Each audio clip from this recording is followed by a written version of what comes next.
ಅದು ಆರ್ಮಿ ಅಂತಂದ್ರೆ ಕಾರ್ಗಿಲ್ ಅಂತಂದ್ರೆ ನಾನು ಹೊಸ ಜನ್ಮ ಕೊಟ್ಟಿದ್ದೆ ನನ್ನ ಆರ್ಮಿ, ಅದು ನನ್ನ ಒಂದು ಆತ್ಮ. ಅದು ತಂದೆ ತಾಯಿ ಪೈಲೆ, ಆದರೆ ನನ್ನ ತಂದೆ ತಾಯಿಗಿಂತ ಹೆಚ್ಚು ಪ್ರೀತಿ ನನ್ನ ಆರ್ಮಿ. ಕಾರ್ಗಿಲ್ ಒಂದು ಮೇಗೆ ಹೈಟದಲ್ಲಿದ್ದರು ಅವರು, ಪಾಕಿಸ್ತಾನದವರು, ನಾವು ಕೆಳಗಡೆ ಇದ್ದೆವು.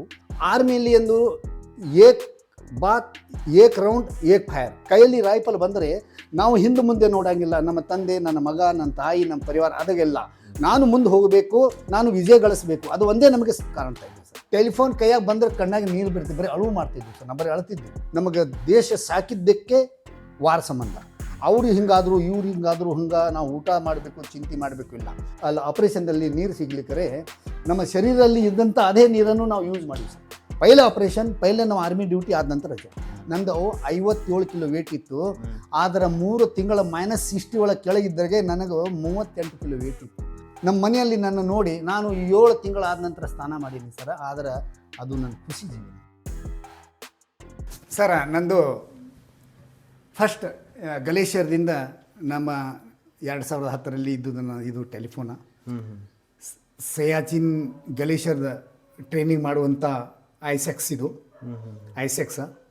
ಮತ್ತು ನಾನು 1983 ಭರ್ತಿಯಾಗ ನಮಗೆ ಊಟ ಮಾಡುವಂಥ, ಅಡುಗೆ ಮಾಡುವಂಥ ಇದನ್ನು ಟಿಫಿನ್ ಕ್ಯಾರಿಯರ್ 14486763F 1983ರಲ್ಲಿ ಆಗುವಂಥ ಅದಿದು ನನ್ನ ಟಿಫಿನ್ ಕ್ಯಾರಿಯರ್. ಮತ್ತು ಇದು ನಾನು 3 ರೆಜಿಮೆಂಟಲ್ಲಿ ಬ್ರಿಗೇಡ್ SM ಅವ್ರು 317 ಯೂನಿಟ್ ಅಲ್ಲಲ್ಲ, ಆ 3 ಇದರಲ್ಲಿ ಕಮಾಂಡ್ ಮಾಡಿದ್ದ ನಂದು ಸ್ಟಿಕ್ಗಳು ಸರ್ ಇವು. ಹಾಗೆ ಅದು ನಂದು ಸಿಯಾಚಿನ್ ಗಲೇಶ್ವರಿಗೆ ಕೊಟ್ಟಂಥ ಒಂದು ರೇಡಿಯೋ, ಮತ್ತು ಇದು ನಂದು ಸಿಯಾಚಿನಲ್ಲಿ ಕೊಟ್ಟಂಥ ಎಲ್ಲ ಮಂದಿ ಮಾತಾಡುವಂಥ ಟೆಲಿಫೋನ್, ನಂದು ಸಿಯಾಚಿನಲ್ಲಿ ಕೊಟ್ಟಂಥ ಇದು ಟೆಲಿಫೋನ್ 2010ರಲ್ಲಿ. ಮತ್ತು ಅದು ನಮ್ಮ ಆರ್ಮಿಯವರು ಕೊಟ್ಟಂಥ ಗಿಫ್ಟು. ಮತ್ತು ಇದು ನಂದು ಯೂನಿಫಾರ್ಮ, ಇದು ಎಲ್ಲ ನಮ್ಮ ಯೂನಿಫಾರ್ಮ್ ಇದೆ ಸರ. ಸುಬೇದಾರ್ ಮೇಜರ್ದು, ಅದು ಕ್ಯಾಪ್ಟನ್ದು. ಓಕೆ. ಸೊ ಆಚೆ ಕಡೆ ಎಲ್ಲ ಬೋರ್ಡ್ಗಳನ್ನೆಲ್ಲ ಹಾಕಿದ್ರಲ್ಲ, ಅದು ನಾನು ಹೇಳ್ತೇನೆ ಸರ್, ಬರ್ರಿ ಸರ್.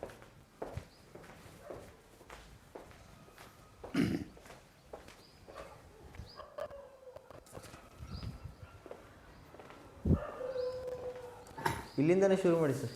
ಇದು ನಂದಲ್ಲ ಸರ್, ಮಗುಂದಿದೆ. ಓಕೆ. ಇದು ನಂದ, ನಾನು ಎಲ್ಲೆಲ್ಲಿ ಸರ್ವಿಸ್ ಮಾಡೀನಿ ಅದೊಂದು ನನ್ನ ಹಿಸ್ಟ್ರಿಯಲ್ಲಿ ಬರೋದ ಬೋರ್ಡ್ ಹಾಕಿದ್ದೀನಿ ಸರ್ ಇದು. ಮತ್ತು ಆದ ನಂತರ ನನ್ನ ಜೀವನದ ಎಷ್ಟು ರ್ಯಾಂಕ್ ಇದೆಯಲ್ಲ ಆ ರ್ಯಾಂಕದ ಬೋರ್ಡನ್ನು ಹಾಕಿದ್ದೇನೆ. ಆದರೆ ಆ ಬೋರ್ಡಲ್ಲಿ ಟೋಟಲ್ 18 ಸ್ಥಾನ, Hyderabad, Faridkot, Sikkim, Madhukari, Nashik, ತಂಗದಾರ್, OP Vijay, ET-NRR Manipur, Kupwara, OP Parakram Rajasthan, Dehradun, 28 Andhra battalion NCC, Mandiyala, Raiwala, Siachen glacier, Dehradun, Faridkot, 10 brigade, ಇಷ್ಟು 18 ಲೊಕೇಶನ್ದಲ್ಲಿ ನಾನು ಸರ್ವಿಸ್ ಮಾಡೀನಿ ಸರ್. ಓಕೆ. ಸೊ ಇವೇನು ಸರ್ ಇವು ಸರ್, ಇದು ನಮ್ಮ ರಾಷ್ಟ್ರಪತಿಯವರು ನಮಗೆ ಪ್ರಮೋಷನ್ ಕೊಡುವಂಥ ಮಾಡೋ ಟೈಮ್ದಾಗ ಅವರು ನಮಗೆ ಸರ್ಟಿಫಿಕೇಟ್ ಕೊಡ್ತಾರೆ ಸರ್. ರಾಷ್ಟ್ರಪತಿಯವರು ಸರ್ಟಿಫಿಕೇಟ್ ಕೊಡ್ತಾರೆ ಇದು ಸರ್. ಇದು ಓಕೆ. ಹಾಂ, ರಾಷ್ಟ್ರಪತಿ. ಸೊ ನಿಮ್ಮ ಹಳೆ ಫೋಟೋ ಇದು? ಹಾಂ, ಇದು ಹಳೆ, ನಾನು ಸುಬೇದಾರ್ ಮೇಜರ್ ಬ್ರಿಗೇಡ್ SM ಕಮಾಂಡ್ ಮಾಡಿದ ಫೋಟೋ ಸರ್ ಇದು ನಂದು. ಸೊ ಇವರು ನಿಮ್ಮ ವೈಫು? ಹಾಂ, ಇವ್ರು ನಮ್ಮ ವೈಫ್ ಸರ್. ಸೊ ಇವರು ನಮ್ಮ ವೈಫ್ ಸರ್. ಇವರು ಮಗ ವೈಫ್ ಸರ್ ಇವರು. ಹಾಗೂ ಇದು ಸುಬೇದಾರ್ ಮೇಜರ್ ಕೋರ್ಸ್ ಮಾಡುವಂಥ ನನ್ನ ಟೀಮ್ ಸರ್. ಸುಬೇದಾರ್ ಮೇಜರ್ ಕೋರ್ಸಿಗೆ ಹೋಗಿದ್ದೆ ಸರ್ ಇದು ನಾನು. ಮತ್ತಿದು ಸಿಯಾಚಿನ್ ಗಲೇಶ್ವರದಲ್ಲಿ -60ದಲ್ಲಿ ಆಗುವಂಥ ಟೈಮ್ದಲ್ಲಿ ದಿಲ್ಲಿದಿಂದ ಬ್ರಿಗೇಡರ್ ಬಂದು ನನಗೆ ದೊಡ್ಡ ಸನ್ಮಾನವನ್ನು ಕೊಟ್ಟು ಇದು ನನ್ನ SM ಅನ್ನು ರೆಕಮೆಂಡೇಶನ್ ಮಾಡಿದಂಥ ಶ್ರೀ ಕರ್ನಲ್ ದಾಸ್ ಮಾಡಿದ್ದಾರೆ ಸರ್ ನನಗೆ. Okay sir. Okay sir. So ಅದು ಇದು ಸುಬೇದಾರ್ ಮೇಜರ್ ಒಂದು ಗ್ರೂಪ್ ಸರ್, ಅದು training sir. Okay sir. So ಇಲ್ಲೇನೋ ಬರ್ತಿದ್ದಾರಲ್ಲ? ಹಾಂ ಸರ್, ಇದು ವರ್ಲ್ಡರಲ್ಲಿ, ವಿಶ್ವದಲ್ಲಿ ಎಲ್ಲರಿಗಿಂತ ಹೆಚ್ಚು ಹೈಟು OP ಮೆಗ್ದೂತ್. ಇದರಲ್ಲಿ ನನ್ನ ರೆಜಿಮೆಂಟು ಹಾಗೂ ಅದರಲ್ಲಿ ನಾನು ಸುಬೇದಾರ್ PS1 ಅಂತೇಳಿ ಆವಾಗ ನಾನು ನನಗೆ ಗಿಫ್ಟ್ ಕೊಟ್ಟಿದ್ದು ರೆಜಿಮೆಂಟ್, ಇದು ನನಗೆ ಒಂದು ಸನ್ಮಾನ ಮಾಡಿ ಕೊಟ್ಟಿತ್ತು ಅಂತ ಸರ್ ಇದು. Okay sir. ಸೊ ನಿಮ್ಮ ಆರ್ಮಿ ಜೀವನ ಸರ್ ಇದು? ಜೀವನ ಸರ್, ನಾನು ಆರ್ಮಿ ಜೀವನ ಸರ್. ಇಲ್ಲೇನೋ ತಾಲೀಮ್ ತೆಗಿತಿದ್ರಲ್ಲ ಸರ್? ಆವಾಗ ನಾನು ವೇಟ್ ಲಿಫ್ಟಿಂಗ್ ಇದ್ದೀನಿ ಸರ್. 1985ದಲ್ಲಿ ನಾನು ಬ್ರಿಗೇಡ್ ಕುಸ್ತಿ ಅಂಡ್ ವೇಟ್ ಮಾಡ್ತಿದ್ದೆ ಸರ್. 1983ಯಲ್ಲಿ ನಾನು. ಹ್ಞೂ, ಅದು ಆರ್ಮಿಯಲ್ಲಿ ಸರ್. ಆರ್ಮಿಯಲ್ಲಿ ವೇಟ್ ಲಿಫ್ಟಿಂಗ್ ಮಾಡ್ತಿದ್ದೆ ಸರ್. ರಿಹರ್ಸಲ್ ಮಾಡ್ತಿದ್ದೆ. ಓಕೆ. ಓಕೆ. ನಮಸ್ಕಾರ ಸ್ನೇಹಿತರೆ, ಇವತ್ತಿನ special person captain PS Chavan sir ಅವ್ರ ಜೊತೆ ಸಂದರ್ಶನ ಮಾಡ್ತಿದ್ದೀನಿ. ಸೊ ವಿಡಿಯೋನ ಶುರು ಮಾಡೋಣ. ಹೇಗಿದೆ ಸರ್ ಜೀವನ? ಚೆನ್ನಾಗಿದೆ ಸರ್ ಇದು. ಅಂದರೆ ರಿಟೈರ್ಡ್ ಲೈಫ್ಗೂ ಆರ್ಮಿಯಲ್ಲಿ ಕೆಲಸ ಮಾಡ್ತಿದ್ರಲ್ಲ, ಸೊ ಅವಾಗಿಂದಕ್ಕೂ ಇವಾಗಿಂದಕ್ಕೂ ಯಾವ ಥರ ಜೀವನ ಇದೆ? ಏಕತ್ತಂದ್ರೆ ಆರ್ಮಿಯಲ್ಲಿ ಒಂದು ಬೇರೆ ಜೀವನ, ಆರ್ಮಿಯಲ್ಲಿ ಒಂದು ಡಿಸಿಪ್ಲಿನ್ ಜೀವನ, ಆದರೆ ಸಿವಿಲ್ ಒಂದು ಬೇರೆ, ಆರ್ಮಿ ಒಂದು ಬೇರೆ. ಸಿವಿಲ್ ಒಂದು ಬೇರೆ ಇರ್ತದೆ, ಮತ್ತು ಆರ್ಮಿ ಏನತ್ತಂದರೆ ಅದು ಒಂದು ಮೋಟಿವೇಟ್ ಜೀವ, ಒಂದು ಒಳ್ಳೆಯ ಜೀವನ. ಆರ್ಮಿ ಒಂದೇ ಜೀವನ, ಇದೂ ಜೀವನ ಇದೆ, ಆದರೂ ಕೂಡ ಆರ್ಮಿ ಜೀವನ ಹಂಗೆ ಬರವಲ್ಲ. ಸೊ ನಿಮ್ಮ ಕಿರು ಪರಿಚಯ ಹೇಳಬೇಕಂದ್ರೆ, ನಾನು ಓಂ ಸಿಂಗ್ ಧೇನು ಚವ್ಹಾಣ್, ನನ್ನ ಊರ ಸಿದ್ದಾಪುರ, ಅರ್ಕೇರಿ ಸಿದ್ದಾಪುರ. ನಾನು ಬಿಜಾಪುರದಲ್ಲಿ 1971ರಲ್ಲಿ ಬಂದು PUC ಸೆಕೆಂಡ್ ಆಗುವವರೆಗೆ ನಾನು SS ಜೂನಿಯರ್ ಕಾಲೇಜಲ್ಲಿ ಕಲಿತು 1983ಯಲ್ಲಿ ನಾನು ಆರ್ಮಿಗೆ ಜಾಯ್ನ್ ಆದೆ. ಅಲ್ಲಿಂದ ನಾನು 1984ದಲ್ಲಿ ಬಂದು ಇಂದಿರಾ ಗಾಂಧಿ ಬ್ಲೂ ಸ್ಟಾರದಲ್ಲಿ ವಾರ್ ಮಾಡಿದೆ. ಆದ ನಂತರ ಮತ್ತು ಇನ್ನೂ ರಾಜಸ್ಥಾನದಲ್ಲಿ ಆಪರೇಷನ್ ಹೋದೆ. ಆದ ನಂತರ ಮತ್ತು ಶ್ರೀಲಂಕಾದಲ್ಲಿ ಆಪರೇಷನ್ ನಡೀತು, ಶ್ರೀಲಂಕಾದಲ್ಲಿ ಹೋದೆ. ವಾಪಸ್ ಬಂದ ನಂತರ ಇನೂಟಲ್ಲಿ RR18RR ಮಣಿಪುರ್ ಬ್ರಹ್ಮ ಬಾರ್ಡರ್, ಅದರಲ್ಲಿ 18RRದಲ್ಲಿ 3 ವರ್ಷ ಆಪರೇಷನ್ ಮಾಡಿದೆ. ಅಲ್ಲಿ ಒಂದು ಕಠಿಣವಂತ ಜೀವನ. RR ಅಂತಂದರೆ 200-300 ಕಿಲೋಮೀಟರ್ ಬರೀ ಪೈದಲ್ ಹೋಗೋದು, ಅಲ್ಲಿ ಬರೀ ಆಪರೇಷನ್ ಆಗೋದು, ಅದು ಒಂದು ಮೇನ್ ಕಠಿಣ ಜೀವನ. ಆದ ನಂತರ 2099ರಲ್ಲಿ ಕಾರ್ಗಿಲ್ ಯುದ್ಧದಲ್ಲಿದ್ದೆ. ಕಾರ್ಗಿಲ್ ಯುದ್ಧದಲ್ಲಿ ಅದನ್ನು ಕೂಡ ಒಂದು ಭಾಳ 6 ತಿಂಗಳುಗಟ್ಟಲೆ ಅದೊಂದು ಭಾಳ ಕಷ್ಟಿನ ಜೀವನ. ಆದ ನಂತರ 2010ರಲ್ಲಿ ಸಿಯಾಚಿನ್ ಗ್ಲೇಷಿಯರ್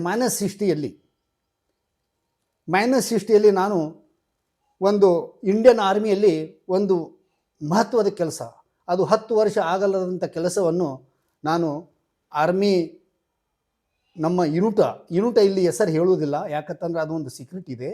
ಆದರೆ ಯುನಿಟಲ್ಲಿ ನಾನು ಒಂದು 10 ವರ್ಷ ಮಾಡಿದಂಥ ಒಂದು ಕಾರ್ಯಕ್ರಮವನ್ನು ಮಾಡಿ ನನ್ನ ಯುನಿಟಿಗೆ ಒಂದು ದೊಡ್ಡ ಪದವಿಯನ್ನು ಕೊಡಿಸಿದೆ.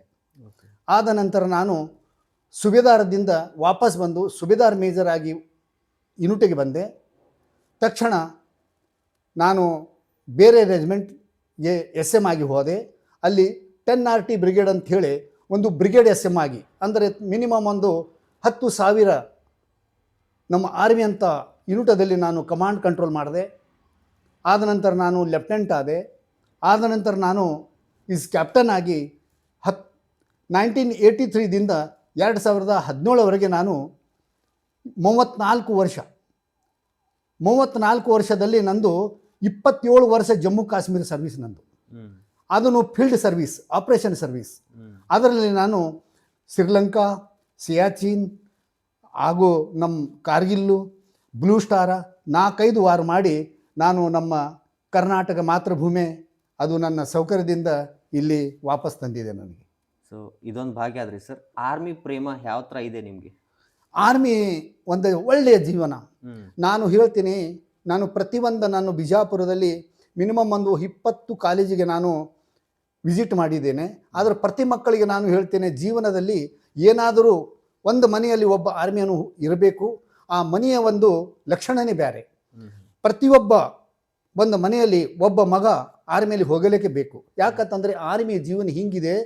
ಆರ್ಮಿ ಒಂದು ಹೇಳ್ತಾರೆ ಮಂದಿ, ಆರ್ಮಿ ಕಷ್ಟ ಇದೆ ಅಂತ. ಆರ್ಮಿ ಕಷ್ಟ ಅಲ್ಲ, ಅದು ನಮ್ಮ ಮನೆತನದ ಒಂದು ಹಿಸ್ಟ್ರಿಯನ್ನು ಚೇಂಜ್ ಮಾಡ್ತಾ ಇದೆ ಅದು ಆರ್ಮಿ. ನಿಮ್ಮ ಫ್ಯಾಮಿಲಿಯಲ್ಲಿ ಮುಂಚೆ ಯಾರಾದರೂ ಹೋಗಿದ್ರಾ ಆರ್ಮಿಯಲ್ಲಿ? ಇಲ್ಲ ಸರ್, ನಾನು 1983ರಲ್ಲಿ ಹೋದೆ. ನಾನು ನಾಸಿಕದಲ್ಲಿ ಒಬ್ಬ PT ಇನ್ಸ್ಟ್ರಕ್ಟರ್ ಆಗಿ ನಾನು 7 ವರ್ಷ ನಾನು ಬ್ರಿಗೇಡಿಯರ್ PT ಹೆಲ್ತ್ ಇನ್ಸ್ಟ್ರಕ್ಟರ್ ಇದ್ದೆ, PTI. ಅದರಲ್ಲಿ ನನ್ನ 2 ತಮ್ಮಂದಿರು ಕೂಡ ನಾನು ಸೆಲೆಕ್ಷನ್ ಮಾಡಿದೆ. ನಾನು 34 ವರ್ಷ ಸರ್ವೀಸ, ಒಬ್ಬ ತಮ್ಮ 28, ಒಬ್ಬ ತಮ್ಮ 26. ಮೂವರು ಸರಿಯಾಗಿ ನಾನು ಹೇಗೆ ಹೋಗಿದ್ದೇವೆ ಹಾಗೆ ನಾವು ವಾಪಸ್ ನಮ್ಮ ಮಾತೃಭೂಮಿ ಕರ್ನಾಟಕಕ್ಕೆ ವಾಪಸ್ ಬಂದೇವೆ. ಸರ್, ಈ ಮನೆಗೆ ಕಾರ್ಗಿಲ್ ನಿವಾಸ ಅಂತ ಹೆಸರಿಟ್ಟಿದ್ದೀರಾ, ಸೊ ಅದರ ವಿಶೇಷತೆ ಏನು ಸರ್? ಕಾರ್ಗಿಲ್, ನಾನು ಮನೆಯ ಹೆಸರು ಕಾರ್ಗಿಲ್ ಇಟ್ಟಿದ್ದು ಏನಂತಂದ್ರೆ, ಫಸ್ಟು ನನ್ನ ಆರ್ಮಿ, ಆದ ನಂತರ ನನ್ನ ತಂದೆ ತಾಯಿ. ಅದು ಆರ್ಮಿ ಅಂತಂದ್ರೆ, ಕಾರ್ಗಿಲ್ ಅಂತಂದ್ರೆ ನಾನು ಹೊಸ ಜನ್ಮ ಕೊಟ್ಟಿದ್ದ ನನ್ನ ಆರ್ಮಿ, ಅದು ನನ್ನ ಒಂದು ಆತ್ಮ. ಅದು ತಂದೆ ತಾಯಿ ಪೈಲೆ, ಆದರೆ ನನ್ನ ತಂದೆ ತಾಯಿಗಿಂತ ಹೆಚ್ಚು ಪ್ರೀತಿ ನನ್ನ ಆರ್ಮಿ.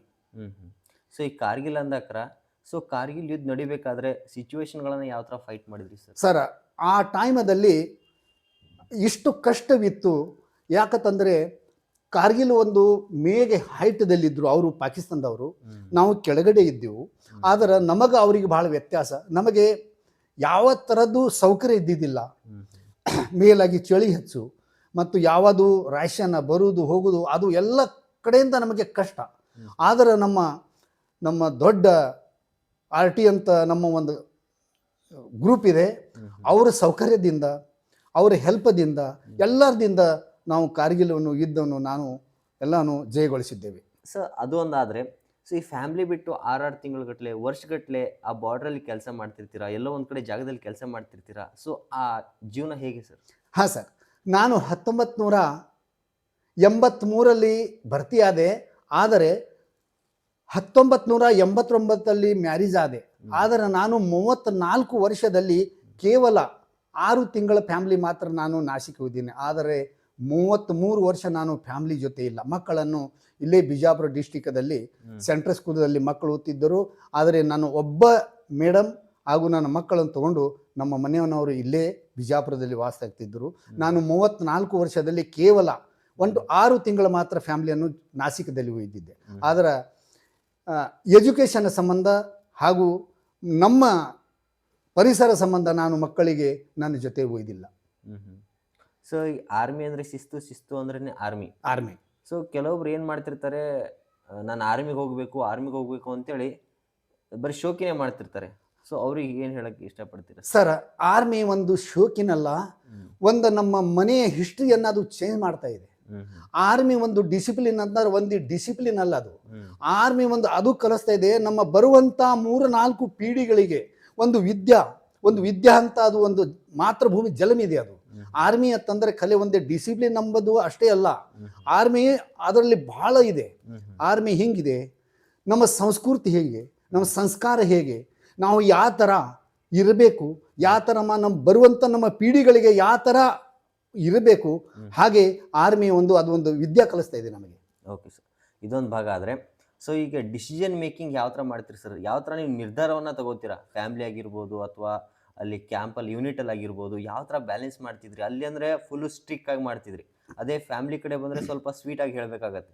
ಸೊ ಇದಕ್ಕೂ ಭಾಳ ಗಜಾಂತರ ವ್ಯತ್ಯಾಸ ಇರುತ್ತೆ. ಅದನ್ನು ಹೆಂಗೆ ಬ್ಯಾಲೆನ್ಸ್ ಮಾಡ್ತಿದ್ರಿ? ಅದನ್ನು ಆರ್ಮಿದು ಒಂದು ಡಿಸಿಪ್ಲಿನ್ ಬೇರೆ, ಅಲ್ಲಿದ್ದು ಏನದಲ್ಲ ಅಲ್ಲಿ ಹೊಂದ್ಕೊಂಡು ಹೋಗ್ಬೇಕಾಗ್ತದೆ. ಇಲ್ಲಿ ಮನೆಯಲ್ಲಿ ಇದು ಒಂದು ಬೇರೆ ಮತ್ತು ಆರ್ಮಿಯಲ್ಲಿ ಒಂದು ಬೇರೆ. ಆರ್ಮಿಯಲ್ಲಿ ಒಂದು ಏಕ್ ರೌಂಡ್ ಏಕ್ ಫೈರ್ ಅಂದ್ರೆ ಅದು ಒಂದು ಕರೆಕ್ಟ್, ಅದು ಒಂದು ಬೇರೆ ಇದೆ ಡಿಸಿಪ್ಲಿನ್. ಆದರೆ ಆ ರೂಲ್ ಸಿವಿಲಲ್ಲಿ ನಡೆಯಂಗಿಲ್ಲ. ಯಾಕಂತಂದ್ರೆ ಇಲ್ಲಿ ಹೊಂದ್ಕೋಬೇಕಾಗ್ತಾ ಇದೆ. ಅಲ್ಲಿ ಇನ್ನೂ ಆದರೂ ನಾನು ಮನೆಯಲ್ಲಿ ಅದು ನಮ್ಮ ಪರಿವಾರಲ್ಲಿ ಒಂದೇ ಮಾತಿದೆ ನಂದು, 8 ಗಂಟೆಗೆ ಕೆಳಗೆ ಹೋಗಬೇಕು, ನನ್ನ ಮೇಡಮ್ ಅವರು ಎಲ್ಲರೂ ಬರಬೇಕು ಅಂದ್ರೆ ಬರಬೇಕು. ಇಲ್ಲ ತಂದ್ರೆ ಅವರಿಗೆ ಪೈಲೇ ನಾನು ವಾರ್ನಿಂಗ್ ಕೊಡ್ತಾ ಇದ್ದೇನೆ. Only for time is value. Time ಅಂದರೆ ಟೈಮೇ ಅದೇ ಮಹತ್ವ. ನಾವು ಟೈಮಿಗೆ ವ್ಯಾಲ್ಯೂ ಕೊಡ್ಲಿಕ್ಕಾರಪ್ಪ ಅಂತಂದ್ರೆ ಮುಂದಿನ ಕೆಲಸ ಯಾವುದು ಟೈಮಿಗೆ ಸಕ್ಸಸ್ ಆಗೋದಿಲ್ಲ. ಅದಕ್ಕೆ ಆರ್ಮಿದು ಒಂದು ಡಿಸಿಪ್ಲಿನ್ ಏನಿದೆಯಲ್ಲ, ಆರ್ಮಿದು ಒಂದು ಮೇನ್ ಒನ್ಲಿ ಟೈಮ್ ಅಂತಂದ್ರೆ ಕರೆಕ್ಟ್ ಅಂದ್ರೆ ಕರೆಕ್ಟ್. ಸಿವಿಲಲ್ಲಿ ಹಿಂಗಿಲ್ಲ, 8ಕ್ಕೆ ಹೇಳಿದ್ರೆ 9ಕ್ಕೆ ಕೆಳಗೆ ಬರ್ತಾ ಇದ್ರು ಮಂದಿ. ಅದಕ್ಕೆ ಸಿವಿಲಿಗೆ ಆರ್ಮಿಗೆ ಭಾಳ ವ್ಯತ್ಯಾಸ ಇದೆ ಸರ್. ಓಕೆ, ಸೊ ನಿಮಗೆ ಅವಾರ್ಡ್ ಯಾವ ಸಿಕ್ಕಿದೆ ಸರ್? ಹಾಂ ಸರ್, ನನಗೆ ಅವಾರ್ಡ ನಾನು ಇಲ್ಲಿ ನನ್ನ 10 ಮೆಡಲ್ ಇದೆ. ಹಾಂ ಸರ್. ಈ 10 ಮೆಡಲಲ್ಲಿ ಕಾರ್ಗಿಲ್ಲ ಮತ್ತು 20 ಇಯರ್ಸ್ 13 ಇಯರ್ಸ್ ಇದು ನನ್ನ 10 ಮೆಡಲ್ ಇದೆ ಸರ್. ಈ 10 ಮೆಡಲಲ್ಲಿ 3 ವರ್ಷ ಆಪರೇಷನ್ ಮಾಡಿದರೆ 1 ಮೆಡಲ್ ಸಿಗ್ತಾ ಇದೆ. ಹಾಗೆ ಇದು ನಂದು 13 ಇಯರ್ಸ್ದ್ದು. ಇದು ಎಲ್ಲ 3 ವರ್ಷ ವಾರ ಅಂದ್ರೆ ಫೀಲ್ಡ್ ಸರ್ವಿಸ್ ಅಂದ್ರೆ ಆಪರೇಷನ್. ಹಾಗೆ ನಾನು 27 ವರ್ಷ ನಾನು ಫೀಲ್ಡ್ ಸರ್ವಿಸ್ ಮಾಡೀನಿ ಸರ್. ಅದಕ್ಕೆ ಇವು 10 ಮೆಡಲ್ ಬಂದಿದೆ ಸರ್. ಸೊ ಯಾವ್ಯಾವ ರಾಷ್ಟ್ರಪತಿಯವರು ಒಂದು ಮೆಡಲ್ ಕೊಟ್ಟಿದ್ದಾರೆ? ರಾಷ್ಟ್ರಪತಿಯವರು ಇದು ಎಲ್ಲ ನಮಗೆ ಇದು ಸ್ಟಾರ. ಈಗ ನಮಗೆ ಯಾವುದಾದ್ರು ಪರ್ಮಿಷನ್ ಕೊಡಬೇಕಾದರೆ ನಮ್ಮ ಡಿಸ್ಟಿಕಲ್ಲಿ ಸ್ಟೇಟಲ್ಲಿ ಕೊಡ್ತಾರೆ, ಆ ಥರ ಅಲ್ಲ. ನಮಗೆ ಒಂದು ರೆಕಮೆಂಡೇಶನ್ ಮಾಡಬೇಕಾದ್ರೆ ರಾಷ್ಟ್ರಪತಿ ಅವರು ರೆಕಮೆಂಡೇಶನ್ ಮಾಡ್ತಾರೆ. GSO ರ್ಯಾಂಕ್ ಅಥವಾ ಯಾವುದೇ ರ್ಯಾಂಕನ್ನು ಮಾಡಿಬೇಕಾದ್ರೆ ಅದರಲ್ಲಿ ರಾಷ್ಟ್ರಪತಿ ಅವ್ರದ್ದು ಸಿಗ್ನೇಚರ್ ಇದೆ. ಅವರು ನಮಗೆ ರಾಷ್ಟ್ರಪತಿ ಅವ್ರು ಮಾಡ್ತಾರೆ. ಅದಕ್ಕೆ ನನಗೆ ನಾಯಕ್ ಸುಬೇದಾರಿಗೆ ಇವರಿಗೆ ನನಗೆಲ್ಲ ರೆಕಮೆಂಡೇಶನ್ ಮಾಡೋದು ರಾಷ್ಟ್ರಪತಿ. ಹೌದು ಸರ್. ಈ ಯುದ್ಧಗಳು ಆಡ್ತಿದ್ರಲ್ಲ, ಭಯ ಆಗ್ತಿರ್ಲಿಲ್ವಾ? ಇಲ್ಲ, ನಾನು ಯುದ್ಧದಲ್ಲಿ ನಮಗೆ ಏನಿದೆಯಲ್ಲ ಒಂದು ಸ್ಪೋರ್ಟ್ಸ್ ಕಬಡ್ಡಿ ಆಡೋ ಟೈಮ್ದಾಗ ಹಂಗೆ ಹುರುಪ್ ಬರ್ತಾ ಇದೆಯಲ್ಲ, ಹಂಗೆ ಕೈಯಲ್ಲಿ ಒಂದು ರೈಫಲ್ ಬತ್ತಪ್ಪ ಅಂತಂದ್ರೆ ನಮಗೆ ಹಿಂದೆ ಮುಂದೆ ಕಾಣುವುದಿಲ್ಲ, ವಿಕೆಟ್ ಹೊಡೋದು ಅಷ್ಟೇ ನಮಗೆ ಅದು ಕಬಡ್ಡಿ ಹೋಗೋ ಮುಂದೆ ನಾನು ಹೊಡೆದೇ ಬರಬೇಕಂತ ಹೇಳ್ತಿಲ್ಲ. ಕೈಯಲ್ಲಿ ರೈಫಲ್ ಬಂದರೆ ನಾವು ಹಿಂದೆ ಮುಂದೆ ನೋಡಂಗಿಲ್ಲ. ನಮ್ಮ ತಂದೆ, ನನ್ನ ಮಗ, ನನ್ನ ತಾಯಿ, ನಮ್ಮ ಪರಿವಾರ ಅದಾಗೆಲ್ಲ ನಾನು ಮುಂದೆ ಹೋಗಬೇಕು, ನಾನು ವಿಜಯ ಗಳಿಸಬೇಕು, ಅದು ಒಂದೇ ನಮಗೆ ಕಾಣ್ತಾ ಇದೆ ಸರ್. ಸೊ ಆ ಥರ. ಸೊ ಈ ಆರ್ಮಿನೇ ಬೇಕು ಅಂತ ಯಾಕೆ ಚೂಸ್ ಮಾಡಿದ್ರಿ ಸರ್? ಆರ್ಮಿನೇ ಬೇಕಂತಂದ್ರೆ ನಮಗೆ ನಾನು 1979ನಲ್ಲಿ ದಿಲ್ಲಿಯಲ್ಲಿ ನಾನು NCCಯಲ್ಲಿ ಅಂಡರ್ ಆಫೀಸರ್ ಇದ್ದೆ. ಆವಾಗ ನಾನು 79ನಲ್ಲಿ ನಾನು ದಿಲ್ಲಿಯಲ್ಲಿ ಅಂಡರ್ ಆಫೀಸರ್ ಮಾಡಿ ವಾಪಸ್ ಬರಬೇಕಾದ್ರೂ ನಾನು ನಿರ್ಧಾರ ಮಾಡಿದೆ, ನಾನು ದೇಶಕ್ಕಾಗಿ ನಾನು ಇದು ಮಾಡಬೇಕು. ನಾನು ಚಿಕ್ಕವಿದ್ದಾಗಲಾಗಿ ಸಿದ್ದಾಪುರದಿಂದ ನಡ್ಕೋತ ಹೋಗ್ತಿದ್ದೆ, ಡ್ರೆಸ್ ಹಾಕೊಂಡು 17 ಕಿಲೋಮೀಟ್ರ್ ಡ್ರೆಸ್ ಹಾಕೊಂಡು ನಡ್ಕೋತ ಬರ್ತಿದ್ದೆ. ಆದರೆ ನನಗೊಂದು ಗುರಿ ಇತ್ತು, ನಾನು ಆರ್ಮಿಲಿ ಹೋಗಬೇಕು, ದೇಶ ಸೇವೆ ಮಾಡಬೇಕು, ನನ್ನ ಮನೆಯನ್ನು ಸ್ವಲ್ಪ ಸುಧಾರಣೆ ಮಾಡಬೇಕು. ನಾವು ಒಂದು ಕಮ್ಮು ಪರಿಸ್ಥಿತಿಯಲ್ಲಿ ನಾವು ಬೆಳೆದವರು. ನಮ್ಮ 25 ವರ್ಷ ನಾವು ಹೊಲದಲ್ಲಿ ವಾಸವಾಗುವಂಥ ನಾವು ಒಬ್ಬ ಬಡ ಪರಿವಾರ ನಮ್ಮದು. ಆಧಾರದಿಂದ ನಾವು ಬಿಜಾಪುರಕ್ಕೆ ಬಂದು ಹಾಸ್ಟೆಲಲ್ಲಿ ನಾನು 10 ವರ್ಷ ಹಾಸ್ಟೆಲಲ್ಲಿ ಇದ್ದು ನಾನು ಈ ಆರ್ಮಿಗೆ ಹೋಗಬೇಕೆಂದು ನಾನು ಭಾವಿಸಿದ್ದೆ ಸರ್. ಓಕೆ. ಸೊ ಓವರಾಲ್ ನೋಡೋದಾದರೆ ಯಾವ ಒಂದು ರಾಜ್ಯದಲ್ಲಿ ಅತಿ ಹೆಚ್ಚು ಆರ್ಮಿ ಪ್ರಿಯರಿದ್ದಾರೆ ಸರ್? ನಮ್ಮ ಭಾರತದಲ್ಲಿ ಎಲ್ಲರಿಗಿಂತ ಹೆಚ್ಚು ಆರ್ಮಿ ಅಂತಂದರೆ UP, MP ಹಾಗೂ ಆಂಧ್ರ. ಅದರಲ್ಲಿ ನಮ್ಮ ಸೌತದಲ್ಲಿ ಇಲ್ಲಿ ಕೇರಳ, ತಮಿಳುನಾಡು, ಕರ್ನಾಟಕ, ಕನ್ನಡ, ಆಂಧ್ರ, ತಮಿಳುನಾಡು, ಕರ್ನಾಟಕ. ಇದರಲ್ಲಿ ಎಲ್ಲಕ್ಕಿಂತ ಹೆಚ್ಚು ತಂದ್ರೆ Andhra sir, second is Kerala, third is Karnataka, fourth is Tamil Nadu. ಈ ನಮ್ಮ ಭಾಗದಲ್ಲಿ ಸೌತ್ ಕರ್ನಾಟಕ ಭಾಗದಲ್ಲಿ. ಹಾಂ ಸರ್. ಓಕೆ. ಸೊ ಈ ಒಂದು ರಾಜ್ಯದಿಂದ ಇನ್ನೊಂದು ರಾಜ್ಯಕ್ಕೆ ಹೋಗ್ತಿದಾರಲ್ಲ, ಸೊ ನಿಮಗೆ ಲ್ಯಾಂಗ್ವೇಜ್ ಬ್ಯಾರಿಯರ್ ಆಗ್ತಿರ್ಲಿಲ್ವಾ? ಇಲ್ಲ, ನಾವು ನಮ್ಮ ಸೌತ್ ಅಂತಂದ್ರೆ 4 ಸ್ಟೇಟದ್ದು ಒಂದು ಗ್ರೂಪ್ ಇದೆ, ಕರ್ನಾಟಕ, ತಮಿಳುನಾಡು, ಕೇರಳ, ಆಂಧ್ರ.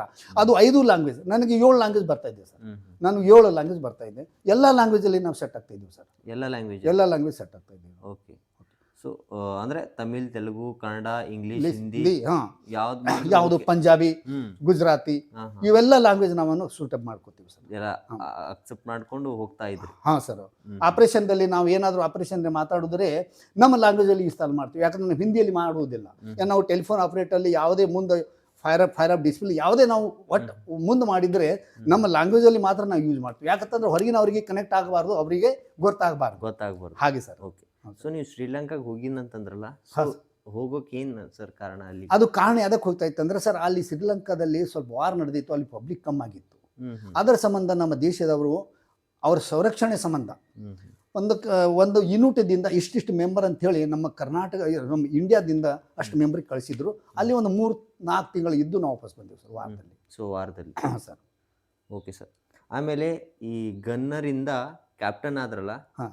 ಸೊ ಆ ಮಿಡಲಲ್ಲಿ ಯಾವ್ಯಾವ ಥರ ನಿಮ್ಮ ಮೆಮೊರೀಸ್ಗಳಿದ್ದಾವೆ? ಹಾಂ ಸರ್, ನೋಡು ಸರ್, ಶುರುದಲ್ಲಿ ಒಂದು ಗನ್ನರ್ ಇದ್ದೆ ನಾನು. ಗನ್ನರ್ ಅಂತಂದ್ರೆ ನಾವು ನರ್ಸರಿ ಮಗು ಇದ್ದಂಗೆ, ಒಂದು ರ್ಯಾಂಕ್ ಅಂದ್ರೆ ಒಂದು ನರ್ಸರಿ LKG ಇದ್ದಂಗೆ. ಆದ್ದರಿಂದ ಗನ್ನರ್ದಿಂದ ಒಂದು ಟೆಸ್ಟ್ ಬರೀಬೇಕು, ಲೆಸ್ನೇಕ್ ಪಾಸ್ ಆದರೆ ಒಂದು ನಾಯಕದಿಂದ ಪಾಸ್ ಆದರೆ ಲೆಸ್ ಹವಲ್ದಾರದಿಂದ ಮತ್ತು ರಿಟರ್ನ್ ಕೊಡಬೇಕಾದರೆ ಹವಲ್ದಾರದಿಂದ ಮತ್ತೆ BHM ದಿಂದ ಮತ್ತಿನ್ನ ಸೀನಿಯರ್ RHM ದಿಂದ ಮತ್ತಿನ್ನ ನಾವು ಟೆಸ್ಟ್ ಕೊಡಬೇಕು ನಾಯಕ್ ಸುಬೇದಾರದಿಂದ ಮತ್ತಿನ್ನ ಒಂದು ಟೆಸ್ಟ್ ಕೊಡ್ಬೇಕು ಸರ್ ಸುಬೇದಾರದಿಂದ ಮತ್ತಿನ್ನೂ ರಿಟರ್ನ್ ಟೆಸ್ಟ್ ಕೊಡ್ಬೇಕು ಸರ್ ಸುಬೇದಾರ್ ಮೇಜರ್. ಅಂದ್ರೆ ಸರ್ ಸುಬೇದಾರ್ ಮೇಜರ್ ಇಂಥ ರ್ಯಾಂಕ್ ಇದೆ, ಅದು ನಮ್ಮ ಭಾರತದ ರಾಷ್ಟ್ರಪತಿ ಏನು ಇದೆಯಲ್ಲ ಆ ಥರ ಸುಬೇದಾರ್ ಮೇಜರ್ ಅದು ಒಂದು ರ್ಯಾಂಕ್. ಆ ರ್ಯಾಂಕ್ ಒಂದು 10,000 ಜನರಲ್ಲಿ ಮಾತ್ರ ಒಬ್ಬನಿಗೆ ಸಿಗ್ತಾ ಇದೆ. ಅದು ಒಂದು ದೊಡ್ಡ ರ್ಯಾಂಕ್. ಆ ರ್ಯಾಂಕ್ ಗಳಿಸಬೇಕಾದರೆ ಅದು ಒಂದು 10,000 ಆರ್ಮಿಯಲ್ಲಿ ಒಬ್ಬ ಮನುಷ್ಯನಿಗೆ ಸಿಗ್ತಾ ಇದೆ ಸರ್ ಅದು. ಸೊ ಆ ರ್ಯಾಂಕ್ ಸುಬೇದಾರ್ ಮೇಜರ್ ಕ್ಯಾಪ್ಟನ್ಗಿಂತ ದೊಡ್ಡದ ಸರ್. ಅಂದರೆ ಕ್ಯಾಪ್ಟನ್ ಅಂತಂದ್ರೆ ಇದು ಒಂದು ಆಫೀಸರ್ ಒಳಗೆ ಬರ್ತದೆ ಸರ್. ಇದು ಕ್ಯಾಪ್ಟನ್ ಅಂತಂದ್ರೆ ಒಂದು ಅವನ ಕ್ಯಾರಿಯರ್ ನೋಡಿ. ಅಂದ್ರೆ ಈಗ ಸುಬೇದಾರ್ ಮೇಜರ್ ನಾನು 34 ವರ್ಷ ಮಾಡಿನಲ್ಲ, ಆದರೆ ಇವ 34 ವರ್ಷದಲ್ಲಿ ನಂದು ಒಂದು ರಿಮಾರ್ಕ್ ಇರಬಾರ್ದು. ನಾನು 34 ವರ್ಷದಲ್ಲಿ ಒಂದು ದಿವಸ ರಜಾ ಲೇಟ್ ಇಲ್ಲ, ಒಂದು ರೆಡ್ ಎಂಟ್ರಿ ಇಲ್ಲ, ಒಂದು ಯಾವುದೇ ಒಂದು ತಪ್ಪು ಇಲ್ಲ. ಅದಕ್ಕೆ ಅವರು ಏನು ಮಾಡ್ತಾರೆ, ಒಂದು ಆಫೀಸರ್ IS ಆಫೀಸರ್ ರ್ಯಾಂಕಲ್ಲಿ ಅವನಿಗೆ ಸನ್ಮಾನ ಮಾಡ್ತಾ ಇದ್ದಾರೆ ಸರ್.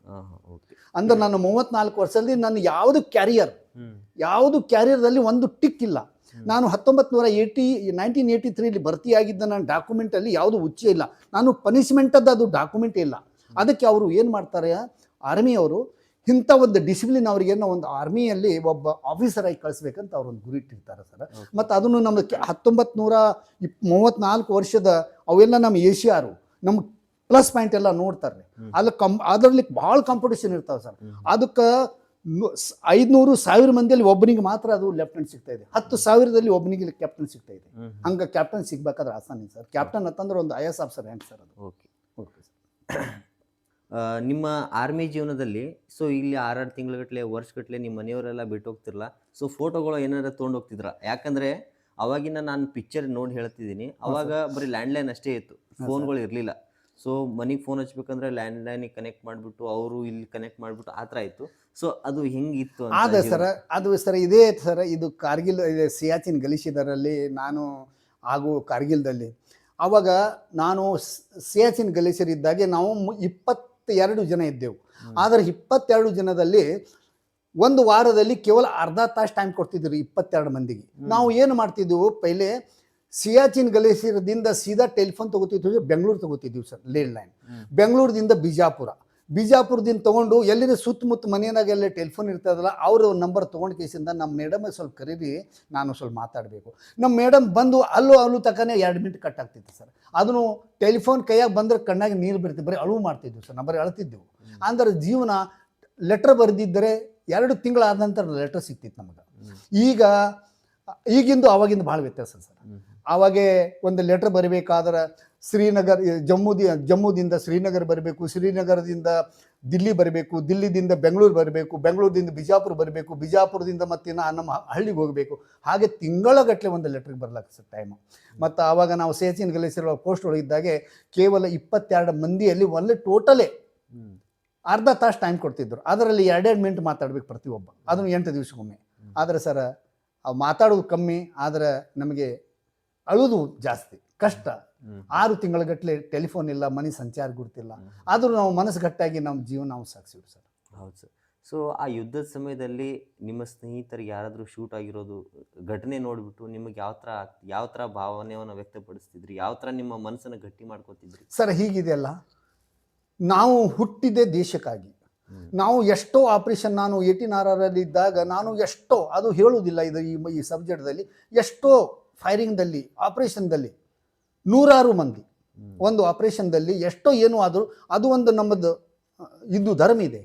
ಅವ ಹಿಂಗಾದ ಇವ ಹಿಂಗಾದ ಅದರ ಬಗ್ಗೆ ಇಲ್ಲ. ನಾವು ನಮಗೆ ದೇಶ ಸಾಕಿದ್ದಕ್ಕೆ ವಾರ ಸಂಬಂಧ.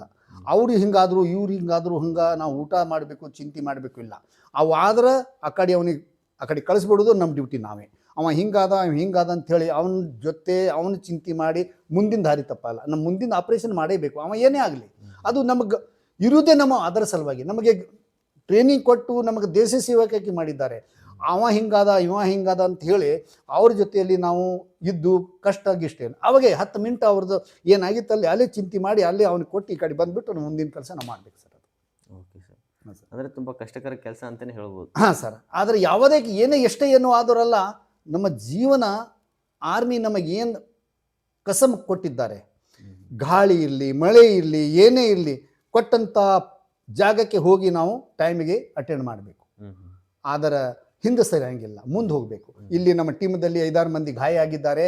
ನಾವು ಗಾಯ ಆದರೆ ಒಬ್ಬಿಬ್ಬರಿಗೆ ಬಿಟ್ಟು ಅವ್ರಿಗೆ ಕಳಿಸಿ ಮುಂದೆ ಹೋಗಬೇಕು. ಆದರೆ ಗಾಯ ಸಂಬಂಧ ಅಲ್ಲಿ ಬಿದ್ಕಿಸಿ ನಮ್ಮ ಇದರಂಗ ಕೂತು ಅಲ್ಲಿ ಇದು ಮಾಡೋದಿಲ್ಲ. ನಮ್ಮ ಮುಂದಿನ ಜಾಗಕ್ಕೆ ಹೋಗುವಂಥ ಪಾಯಿಂಟಿಗೆ ನಾವು ಅಟೆಂಡ್ ಮಾಡಬೇಕು ಸರ್. ಒಬ್ಬ ಆರ್ಮಿ ಮನುಷ್ಯ ಎಷ್ಟು kg ತೂಕ ಹೊತ್ಕೊಂಡು ಒಂದು ಜಾಗದಿಂದ ಇನ್ನೊಂದು ಜಾಗಕ್ಕೆ ಹೋಗ್ತಾನೆ ಸರ್? ಹಾಂ ಸರ್, ಹಿಂಗಿದೆಯಲ್ಲ. ಈಗ ಅದು ಲಿಮಿಟ್ ಇದೆ 16 ಕಿಲೋ ವೇಟ್. ಈಗ ನಾನು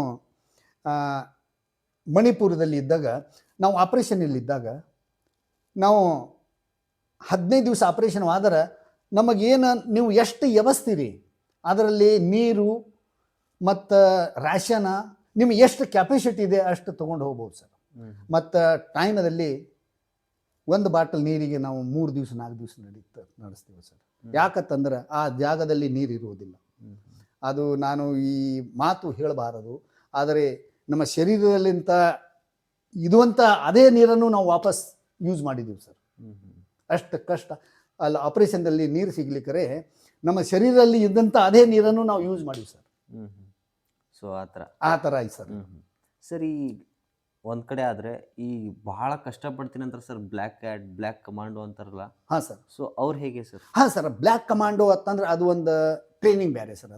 ಅದು ಟ್ರೈನಿಂಗ್ ಬೆಂಗಳೂರು, ಬೆಳಗಾವಿ ಅದರಲ್ಲಿ ಅದು ಒಂದು ಗ್ರೂಪ್ ಇದೆ ಸರ್, ಕಮಾಂಡೋ ಟ್ರಿಪ್. ಅದು ಒಂದು ಫೈಟಿಂಗ್ ಟ್ರಿಪ್. ಅದು ಆಪರೇಷನ್ ಎಲ್ಲಿ ಆದರೂ ಅದು ಫಸ್ಟ್ ಟ್ರಿಪ್ ಅಟೆಂಡ್ ಮಾಡ್ಲಿಕ್ಕೆ ಒಂದು ಸೆಕ್ಷನ್ ಮಾಡಿರ್ತಾರೆ ಸರ್. ಅದು ಸೆಕ್ಷನ್ ಮಾಡಿರ್ತಾರೆ. ಅದು ಯಾವುದೇ ಇದ್ದಲ್ಲಿ ಈಗ ನಮ್ಮ ಯಾವುದೇ ಸಿವಿಲ್ದಲ್ಲಿ ಫೈರ್ ಪ್ಯಾಂಟ್, ಅದು ಪ್ಯಾಂಟ್, ಇದು ಪ್ಯಾಂಟ್ ಕರೀತ್ ಅಂತ ಹೇಳ್ದಲ್ಲ, ಇದು ಕಮಾಂಡೋ ಇದೆಲ್ಲ ಸ್ಪೆಷಲ್ ಗ್ರೂಪ್. ಯಾವುದೇ ಏನ್ರಿ ಇತ್ತಂತಂದ್ರೆ ಆ ಗ್ರೂಪಿಗೆಲ್ಲ ಫೋರ್ತ್ ಇದು ಕರೀತಾರೆ. ಎಲ್ಲಿ ಆಪರೇಷನ್ ಅಲ್ಲಿ ಎಲ್ಲಿ ಆಗಲಿ ಆ ಕಮಾಂಡಿಗೆ ಕರೀತಾರೆ ಸರ್. ಅದು ಕಮಾಂಡೋ ಗ್ರೂಪ್ ಸರ್. ಅದು ಕಮಾಂಡೋ ಗ್ರೂಪ್. ಅದು ಕಮಾಂಡೋ ಟ್ರೈನಿಂಗ್ ಹೆಂಗಿರುತ್ತೆ? ಅದು ಟ್ರೈನಿಂಗ್ ಸರ್, ಅದು ಹಾರ್ಡ್ ಟ್ರೈನಿಂಗ್. ಅದು ಹಾರ್ಡ್ ಟ್ರೈನಿಂಗ್. ಅವರು ಹಾರ್ಡ್ ಟ್ರೈನಿಂಗ್, ಆ ಟ್ರೈನಿಂಗ್ ಅಂತಂದ್ರೆ ಭಾಳ ಹಾರ್ಡ್. ಅದು ಕಮಾಂಡೋ, ಅದು ಫಿಸಿಕಲ್ ಬೇಕು, ಅದಲ್ಲಿ ಮಾನಸಿಕ ಒಂದು ತಂದರುಸ್ತಿ ಬೇಕು. ಅದು ಕಮಾಂಡೋ ಗ್ರೂಪ್ ಸರ್. ಓಕೆ, ಅದೇ ಫೀಲಿಂಗ್ಸ್ ವರ್ಕೌಟ್ ಆಗಲ್ಲ? ಅಲ್ಲ ಸರ್, ಅದು ಪ್ರೀತಿಗೆ ಸಂಬಂಧ ಇಲ್ಲ ಸರ್. ಓಕೆ. ಸೊ ಈ ಆರ್ಮಿ ಒಳಗೆ ನೀವು ಒಂದು ಕೆಲಸ ಮಾಡ್ತಿದ್ದೀರಾ ಅಂದರೆ, ಸೊ ನಿಮ್ಗೆ ಯಾವ ಥರ ಸೌಲಭ್ಯಗಳು ಸಿಗ್ತಿತ್ತು ಸರ್? ಸೌಲಭ್ಯ ಅಂತಂದ್ರೆ ನಮಗೆ ಎಲ್ಲ ಥರದಿನ ಸೌಲಭ್ಯ ಇದೆ ಸರ್. ಅಂಥದ್ದು ಏನೂ ಇಲ್ಲ. ಪ್ರತಿಯೊಂದು ಟೈಮ್ ಟು ಟೈಮ್ ಎಮರ್ಜೆನ್ಸಿ ಒಳಗೆ ಏನು ಮನೆಯಲ್ಲಿ ಪ್ರಾಬ್ಲಮ್ ಆದರೆ ರಜೆ ಕಳಿಸ್ತಿದ್ರು. ಮನೆಯಲ್ಲಿ ಸಣ್ಣ ಮಕ್ಕಳು ದೊಡ್ಡ ಏನೋ ಆದರೂ ನಮ್ಮ ಸೀನಿಯರ್ ಆಫೀಸರ್ ಏನದಲ್ಲ ಅವೆಲ್ಲ ನಮಗೆ ನಮ್ಮ ಮನೆ ತಂದೆ ತಾಯಿಗಿಂತ ಹೆಚ್ಚು ಅವ್ರಿಗೆ ಕಾಳಜಿ ಇರ್ತಾರೆ ಸರ್. ಅದು ಏನೂ ಪ್ರಾಬ್ಲಮ್ ಇಲ್ಲ. ಏನಾದರೂ ಮನೆಯಲ್ಲಿ ಏನು ಪ್ರಾಬ್ಲಮ್ ಇದ್ದರೂ ನಮ್ಮ ಆರ್ಮಿಯಲ್ಲಿ ಇಂಥ ನಮ್ಮ ಸೀನಿಯರ್ ಕಮಾಂಡ್ ಆಫೀಸರ್ ಆಗಲಿ, ದೊಡ್ಡ ಆಫೀಸರ್ ಆಗಲಿ, ಎಲ್ಲವನ್ನು ನಮ್ಮ ಪರಿವಾರಕ್ಕೆ ಅವರು ಒಂದು ತಂದೆ ತಾಯಿ ಇದ್ದಂಗೆ ಸರ್. ಹೌದು ಸರ್. ಸೊ ಅದೊಂದಾದರೆ ಸರ್ ಎಷ್ಟು ದಿನ ರಜೆ ಕೊಡ್ತಿದ್ರು ನಿಮಗೆ? ಸರ್ ನಮ್ಮ ರಜೆ ಹಿಂಗಿದೆ ಸರ್. ಈಸ್ 56 ಡೇಸ್ ಎನ್ಯುವಲಿ ಅವ್ರ 30 ಡೇಸ್ CL. ಅಂದ್ರೆ ಒಂದು 12 ತಿಂಗಳಲ್ಲಿ 3 ತಿಂಗಳು ರಜೆ ಸರ್. ಆದರೆ ಎಲ್ಲರಿಗೆ ಅಷ್ಟು ಸಿಗೋದಿಲ್ಲ. ಎಲ್ಲಿ ಆಪ್ರೇಷನ್ ಆಯಿತು, ಎಲ್ಲಿರೇ ನಮ್ಮ ಆರ್ಮಿದು ಎಲ್ಲಿರೇ ಫಂಕ್ಷನ್ ಇತ್ತು ಅಂತಂದ್ರೆ ಭಾಳ ಆದ್ರೆ 2 ತಿಂಗಳ ಅಥವಾ 1.5 ತಿಂಗಳ 15 ದಿವಸ. ಮತ್ತು ಎಲ್ಲಿರೇ ದೊಡ್ಡ ನಾವು ಆಪ್ರೇಷನ್ದಲ್ಲಿ ಅಥವಾ ದೊಡ್ಡ ಎಲ್ಲಿರೇ ನಾವು ಯಾವುದೇ ಒಂದು ಕಷ್ಟ ಜಾಗದ ಇದ್ದಂಥ ನಾನು ರಜೆಗೆ ಹೋಗಬೇಕು, ನನಗೆ 30 ದಿವಸ 60 ದಿವಸ ರಜೆಗೆ ಹೋಗಬೇಕಂದ್ರೆ ಇಲ್ಲ, ಆಗಲ್ಲ. ಪೈಲೆ ಆಪ್ರೇಷನ್, ಪೈಲೆ ನಾವು ಆರ್ಮಿ ಡ್ಯೂಟಿ ಆದ ನಂತರ ರಜೆ. ಆ ಥರ ಸರ್. ಸೊ ಈಗ ನಾನು ಕೆಲವೊಬ್ರದ್ದು ರೀಸೆಂಟಾಗಿ ನೋಡ್ತಿದ್ದೆ, ಕೆಲವೊಬ್ರು ವೀರ ಯೋಧರು ಏನು ಮಾಡ್ತಿದ್ದಾರಪ್ಪ ಅಂದರೆ ರೀಸೆಂಟಾಗಿ ಡೆತ್ ಆಗಿಬಿಡ್ತಿದ್ರು. ಅಂದರೆ ಯಾರೊಬ್ಬರು ಬೇರೆ ದೇಶದವ್ರು ಶೂಟ್ ಮಾಡಿದರು ಅಥವಾ ಉಗ್ರಗಾಮಿಗಳು ನಮಗೆಲ್ಲ ಶೂಟ್ ಮಾಡಿದರು ಅಂತೇಳಿ ಕೇಳಿದ ನಮಗೆ ಭಾಳ ದುಃಖ ಆಗುತ್ತೆ. ಸೊ ನಮ್ಮ ಬಿಜಾಪುರ ಸುತ್ತಮುತ್ತಲೇ ಸಾಕಷ್ಟು ಆ ಥರ ಘಟನೆಗಳನ್ನೆಲ್ಲ ನೋಡಿದ್ದೀವಿ. ಸೊ ಅದಕ್ಕೆ ಹೇಳೋದಾದರೆ ಏನು ಹೇಳ್ತೀರಾ ಸರ್? ಸರ್, ಅದು ನಮಗೆ ಆರ್ಮಿಯಲ್ಲಿ ಅದು ಹಿಂಗೆ ಆಗ್ಯದತ್ತ ನಾವು ದುಃಖ ಅನ್ಸಂಗಿಲ್ಲ ಸರ್. ಅದು ಆರ್ಮಿಯಲ್ಲಿ ಒಬ್ಬ ಹಿಂಗೆ ಆಗಬೇಕಾದ್ರೆ ಅವ ಭಾಳ ಪುಣ್ಯವಂತ. ಅದು ಒಂದು ದೇಶಕ್ಕಾಗಿ ನಾವು ಹೋರಾಡಿ ದೇಶಕ್ಕಾಗಿಯೇ ನಾವು ಪ್ರಾಣ ಕೊಟ್ಟೇವೆ. ಅದು ನಮ್ಮ ಆರ್ಮಿಗೆ ನಮಗೆಲ್ಲರಿಗೂ ಗೌರವ ಸರ್. ಅದು ನಮಗೆ ಅದು ಕಷ್ಟ. ಹಿಂದೆ ಮಕ್ಕಳಿಗೆ ಅವರ ತಂದೆ ತಾಯಿಗೆ ನೋಡುವಂಥ ಆರ್ಮಿ ಹಾಗೂ ಡಿಸ್ಟಿಕ್ ಅವರು ನೋಡ್ಬೋದು. ಆದರೆ ಆರ್ಮಿಯಲ್ಲಿ ಹಿಂಗೆ ಆಯ್ತಂತ ನಾವು ದುಃಖ ಮಾಡಲ್ಲ. ಅದು ನಮಗೆ ಒಂದು ಹೆಮ್ಮೆ. ಅದು ಆರ್ಮಿಯಲ್ಲಿ ಒಬ್ಬ ಏನ್ರಿ ಆದರೂ ದೇಶಕ್ಕಾಗಿ ಅವನು ಜಾನ್ ಕೊಟ್ಟಂತ ನಮಗೊಂದು ಹೆಮ್ಮೆ. ಅದಕ್ಕೆ ನಮಗೇನು ಕಷ್ಟ ಇರಲ್ಲ ಸರ್. ನಾವು ಎಷ್ಟೋ ನಾನು 34 ವರ್ಷದಲ್ಲಿ ನಾನು ಎಷ್ಟೋ ಮಂದಿಗೆ ಇದು ಮಾಡಿ, ಆದರೆ ತಾತ್ಕಾಲಿಕವಾಗಿ ಸ್ವಲ್ಪ ಕಷ್ಟ ಅನ್ನಿಸ್ತದೆ. ಆದರೆ ದೇಶಕ್ಕಾಗಿ ನಾವು ಹಿಂಗಾಗಿದೆ ನಮ್ಮ ಗೌರವ ಸರ್. ಗೌರವ ಸರ್. ಸೊ ನಿಮ್ಗೆ ಈ ಕ್ಯಾಪ್ಟನ್ ಅಂತೇಳಿ ಒಂದು ರ್ಯಾಂಕ್ ಸಿಗ್ತಲ್ಲ ಸರ್, ಒಂದು ಬೆಸ್ಟ್ ಮೆಮೊರೀಸ್ ಅಂತ ಇದ್ರೆ ಯಾವ್ದು ಸರ್ ನಿಮ್ಮದು? ಸರ್, ಕ್ಯಾಪ್ಟನ್ ಅಂತಂದ್ರೆ ಅದು ನಮ್ಮದು ಒಂದು ಅಭಿಮಾನ ಸರ್. ಅದು ಕ್ಯಾಪ್ಟನ್ ಅಂತಂದ್ರೆ ಒಂದು ಆಫೀಸರ್ ಅಂತಂದ್ರೆ ಒಂದು ಮರ್ಯಾದೆ ಅಥವಾ ಒಂದು ರೆಸ್ಪೆಕ್ಟ್ ಜಾಗ ಅದು. ಆದರೆ ಸುಬೇದಾರ್ ಮೇಜರ್ ಎಂಬುದು ಒಂದು ನಮ್ಮ ಆರ್ಮಿದು ಒಂದು ಹೆಡ್ ಜಾಗ ಅದು. ಇದು ಲೆಫ್ಟಿನೆಂಟು ಕ್ಯಾಪ್ಟನ್ ಏನೈತೆ ಸರ್, ಅದು ಒಂದು ರಿಸ್ಪೆಕ್ಟ್ ಸಮಾನ ಒಂದು ರ್ಯಾಂಕ್ ಇದೆ ಸರ್. ಅದು ಪೇ ಸಂಬಂಧ, ಪಗಾರ ಹೆಚ್ಚಿ, ಯಾವುದೇ ಒಂದು ಸೌಕರ್ಯ ಸಂಬಂಧ ಕೊಟ್ಟಾರೆ ಸರ್. ಅದು ಒಂದು ಫೆಸಿಲಿಟಿ ಸರ್. ಅದು ಇದು ಲೆಫ್ಟಿನೆಂಟ್ ಕ್ಯಾಪ್ಟನ್ ಏನಿದೆ ಸರ್, ಅದು ಒಂದು ಫೆಸಿಲಿಟಿ ಸರ್. ಆದರೆ ದೇಶದ ದೊಡ್ಡ ರ್ಯಾಂಕ್ ಅಂತಂದ್ರೆ ಸುಬೇದಾರ್ ಮೇಜರ್, SM ಅಂತಂದ್ರೆ ಒಬ್ಬ ರಾಷ್ಟ್ರಪತಿ. ಆರ್ಮಿಯಲ್ಲಿ ಜನರಲ್ ಇರ್ತಾರ, ಆಫೀಸರಲ್ಲಿ ಒಬ್ಬ ಜನರಲ್ ಇರ್ತಾನ, ORS ಅಲ್ಲಿ ಒಬ್ಬ ಸುಬೇದಾರ್ ಮೇಜರ್ ಇರ್ತಾನೆ ಸರ್. ಸೊ ನಾನು ಒಬ್ಬ NCC ಕ್ಯಾಡೆಟ್ ಆಗಿರೋದ್ರಿಂದ ಸರ್, ನಾನು NCCಯಲ್ಲಿ ಇದ್ದೆ ಸರ್. ಸೊ PI ಸ್ಟಾಫು, ಆಮೇಲೆ SM, ಆಮೇಲೆ ಲೆಫ್ಟಿನೆಂಟು, ಆಮೇಲೆ ಕಮಾಂಡಿಂಗ್ ಆಫೀಸರ್ ಅಂತೇಳಿ ಎಲ್ಲರಿಗೂ ನೋಡ್ತಿದ್ವಿ. ಸೊ ಒಬ್ಬರದಾದ್ಮೇಲೆ ಒಬ್ಬರು ರೆಸ್ಪೆಕ್ಟ್ ಬೇರೆ ಥರ ಇರ್ತಿತ್ತು. ಸೊ SM ಸಾಬ್ ನಮ್ಗೆಲ್ಲರಿಗೂ ಕೂಡ ಇನ್ಸ್ಟ್ರಕ್ಟರ್ನ ಕೊಡ್ತಿದ್ರು. ಸೊ ನೀವು ಯಾವ ಥರ ಅಂದ್ರಲ್ಲ ಸರ್, ಅದು SM ಸಾಬ್ ಅಂದ್ರೆ ದೊಡ್ಡ ಹೆಡ್ ಪೋಸ್ಟ್ ಅಂತೇಳಿ. ಸೊ ನಮ್ಮ NCC ಒಳಗೂ ಕೂಡ ಅಷ್ಟೇ, ಒಂದು ಯೂನಿಟನ್ನು, ಒಂದು ಡಿವಿಷನನ್ನು ಕರೆಕ್ಟಾಗಿ ಅವ್ರು ಕಂಟ್ರೋಲ್ ಮಾಡ್ತಿದ್ರು. ಅದು ತಜುರ್ಬಾ ಅಂತಂದ್ರೆ ಸರ್, ಒಬ್ಬ ಘನರ, ಒಬ್ಬ ಸಣ್ಣ ಮಗು, ಒಬ್ಬ ಊರಲ್ಲಿ ಒಬ್ಬ ಹಿರಿಯ ನಾಯಕ 60-70 ವರ್ಷ ಒಂದೇ ಊರಲ್ಲಿ ಅವ ಹ್ಯಾಂಗಿರ್ತಾನ ಅಂದ್ರೆ ಒಂದು ಘನರ ಒಂದು ಸಣ್ಣ ಹುಡುಗ 34 ವರ್ಷ ಒಂದೇ ಜಾಗಿ ಬಾಳಿ ಅವ ಬರಬೇಕಾದ್ರೆ ಅವನಿಗೆ ಎಷ್ಟು ತಜುರ್ಬಾ, ನಮ್ಮ ಹಿರಿಯರು ನಮ್ಮ ಮುತ್ತೆಯವರು ಅಂದ್ರೆ ಮೊಮ್ಮಗಾಗಿ ಹ್ಯಾಂಗೆ ಜೋಪಾನ ಮಾಡ್ತಾರಲ್ಲ ಅಷ್ಟು ಅವನಿಗೆ ಎಕ್ಸ್ಪೀರಿಯನ್ಸ್ ಇರ್ತದೆ ಸರ್.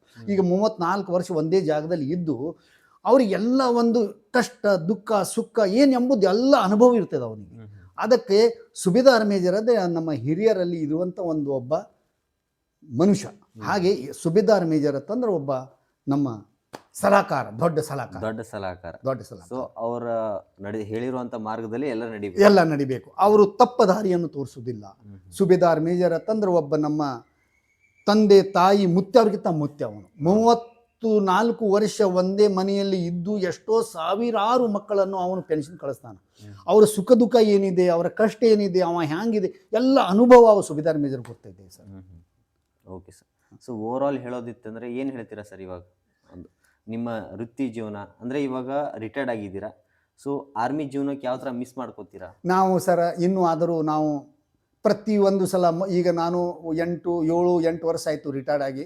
ಆದರೂ ಪ್ರತಿಯೊಂದು ದಿವಸದಲ್ಲಿ 10 ಮಿನಿಟ್ ಆದರೂ ನಾನು ಯೂನಿಟಿಗೆ ನೆನೆಸ್ತೇನೆ. ನನ್ನ ಯೂನಿಟದಲ್ಲಿ ಇದ್ದಂಥ ಪ್ರತಿಯೊಬ್ಬ ಆಫೀಸರಿಗೂ, ಪ್ರತಿಯೊಬ್ಬ ನಮ್ಮ ಸೀನಿಯರಿಗೂ, ಅವರಿಗೆ ನನ್ನ ಸುಖ ದುಃಖವನ್ನು ಅವರಿಗೆ ನಾನು ಹಂಚ್ತೀನಿ ಸರ್. ಅಲ್ಲಿದ್ದಂಥ ಏನು ಒಬ್ಬ ಮಗು, ಒಬ್ಬ ಯಾವೇ ಒಬ್ಬರು ಏನೇ ಇರಲಿ ನಮ್ಮ ಸೋಲ್ಜರಿಗೆ ಏನಾದರೂ ಅವನು ಏನಾಯಿತು ಅಂಥೇಳಿ ನಾನು ಮನೆಯಲ್ಲಿ ಊಟ ಮಾಡಿದರೂ ಅದು ಊಟನೂ ಬಿಟ್ಟು ಪೈಲೆ ಯೂನಿಟಿಗೆ ಅಟೆಂಡ್ ಮಾಡ್ತೀನಿ ನಾನು. ಏನಾಯಿತು, ಹ್ಯಾಂಗಾಯಿತು, ಏನಾಯಿತು. ಆದರೆ ನಾವು ಜೀವನ ನಮ್ಮ ಸಾಸ್ ಇರುವವರೆಗೆ ನಾವು ಇರುವಂಥ ನಮ್ಮ ಆರ್ಮಿ ಜೀವನವನ್ನು ನಾವು ಪೈಲೆ ನಮ್ಮ ಆರ್ಮಿ, ನಮ್ಮ ಯೂನಿಟು ಆದ ನಂತರ ನಮ್ಮ ಸಿವಿಲ್, ಪೈಲೆ ಜೀವನ ನಮ್ಮ ಆರ್ಮಿ. ಎಷ್ಟೇ ಕಷ್ಟ ಎಲ್ಲಿ ಇನ್ನೂ ಏನೇ ಆದರೂ ಪೈಲೆ ಒಂದು ದಿನದಲ್ಲಿ 10 ಮಿನಿಟ್ ಆದರೂ ನಾನು ನಮ್ಮ ಯೂನಿಟದಲ್ಲಿ ನಾನು ಮಾತಾಡ್ತೀನಿ ಸರ್. Okay sir.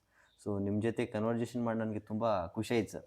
ಸೊ ಒಬ್ಬ ಗನ್ನರಿಂದ ಕ್ಯಾಪ್ಟನ್ ಆಗೋ ತನಕ ನಿಮ್ದು ಏನೇನು ಸಾಧನೆ ಇತ್ತಲ್ಲ ಎಲ್ಲವನ್ನು ಕೂಡ ಸಂಪೂರ್ಣವಾಗಿ ಹೇಳ್ಕೊತಾ ಬಂದ್ರಿ.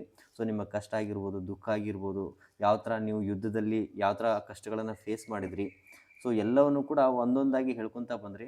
ಸೊ ಈ ಎಪಿಸೋಡಿಂದ ಯುವಕರಿಗೆ ಸಾಕಷ್ಟು ಹೆಲ್ಪ್ ಆಗುತ್ತೆ.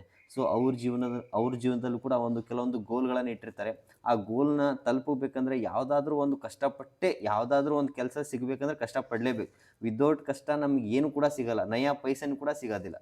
ಸೊ ಆ ಥರ ಎಲ್ಲವನ್ನು ಕೂಡ ಒಂದೊಂದಾಗಿ ಗೆಲ್ಕೊತ ನಿಮ್ಮ ಒಂದು ರ್ಯಾಂಕನ್ನು ಗಳಿಸ್ಕೊತಾ ಬಂದ್ರಿ. ಕೊನೆಗೆ ಸುಬೇದಾರ್ ಅನ್ನೋ ಒಂದು ಪೋಸ್ಟನ್ನು ನೀವು ಖುಷಿಯಿಂದ ತೃಪ್ತಿಯಿಂದ ಅನುಭವಿಸಿದ್ರಿ ಅಂತೇಳಿ ನಾನು ಭಾವಿಸ್ತೀನಿ ಸರ್. ಆಮೇಲೆ ಕ್ಯಾಪ್ಟನ್ ಅಂತೇಳಿ ಬಂದ್ರಿ, ಕೊನೆಗೆ ರಿಟೈರ್ಡ್ ಆದ್ರಿ. ಸೊ ತುಂಬ ಖುಷಿ ಆಗತ್ತೆ ಸರ್. ಒಬ್ಬ ಹತ್ತಿರ ಇರುವಂಥ ಅಂದರೆ ನಮಗೆ ಗೊತ್ತಿರುವಂಥ ವ್ಯಕ್ತಿ ಅಂದರೆ ನಮ್ಮ ಕರ್ನಾಟಕದ ವ್ಯಕ್ತಿ, ಕರ್ನಾಟಕದ ಯೋಧ.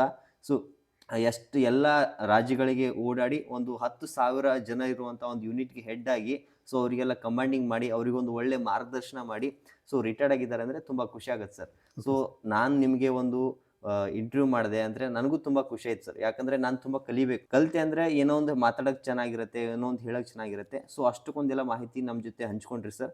ಮತ್ತೇನಾರು ಹೇಳಕ್ಕೆ ಇಷ್ಟಪಡ್ತೀರಾ ಸರ್? ಇನ್ನೊಂದು ಎರಡೇ ಪಾಯಿಂಟ್ ಹೇಳ್ತೀನಿ ಸರ್. ನನ್ನ ಎಲ್ಲರಲ್ಲಿ ಈ ನಮ್ಮ ಕರ್ನಾಟಕದಲ್ಲಿ ಆಗಲಿ ಎಲ್ಲೇ ಪ್ರತಿಯೊಬ್ಬ ಮಕ್ಕಳಿಗೆ ನಾನು ಕೈ ಮುಗಿದು ಕೇಳ್ಕೊಂಡ್ರೆ ಏನೇ ಕಷ್ಟ ಇರಲಿ ಇರಲಿ ಅಂದ್ರೆ ಪ್ರತಿಯೊಂದು ಮನೆಯಲ್ಲಿ ಒಬ್ಬ ಮಗ ಆರ್ಮಿಲಿ ಹೋಗಬೇಕು.